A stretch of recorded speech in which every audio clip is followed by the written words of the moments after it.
அம்பானி வீட்டுக்கும் மின்சார கட்டணம் செலுத்தப்படும்.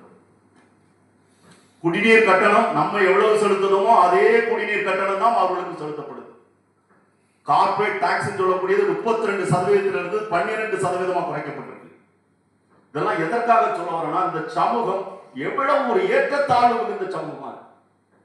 அண்மையில நீங்க பார்த்துக்கலாம், 2020 ஒன்றிய அரசு தொழிலாளர் தொகுப்பு சட்டங்கள் சொல்லி கொண்டு வந்தாங்க.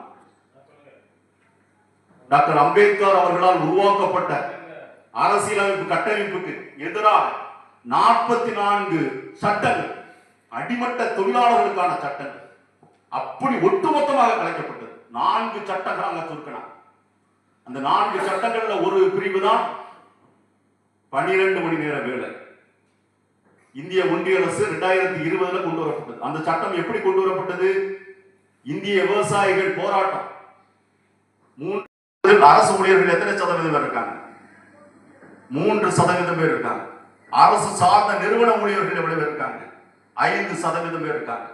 மீதி இருக்கக்கூடிய 92% மக்கள் தினம் உழைத்தால் உணவுங்கிற சூழல்ல தான் இந்திய தேசியம் முழுவதும் இன்னைக்கு அவங்களுடைய வாழ்வை நகர்த்தக்கூடிய சூழலுக்கு தள்ளப்பட்டிருக்காங்க. அப்படி இருக்கக்கூடிய சூழல்ல இந்த சமூகத்தில் ஒரு குறிப்பிட்ட சில பிரிவு 5% பெரும் பணக்காரர்கள் கையில் மனித உரிமை இருக்கு. தூத்துக்குடின்னு சொல்றப்ப அதோட மிகப்பெரும் அடையாளம் சிவன் கோயில். சிவன் சொத்து என்னமோ சொல்லுவாங்க, ஆனா குல நாசம். ஆனா அந்த குளங்கள்லாம் இன்னைக்கு எப்படி இருக்குன்னு பாருங்க, நல்லா இருக்கு. அதிகார பதவிகளோடு ஆணவ திமிர்களோடு இன்னைக்கு உலா வந்துட்டு இருக்காங்க. இந்த நான் சொன்ன அத்தனை செயல்பாட்டு தளத்திலையும் அன்றிலிருந்து இன்று வரை முழுமையாக செயல்படக்கூடிய ஒரு செயல் வீரராக அண்ணன் காந்தி அவர்கள்.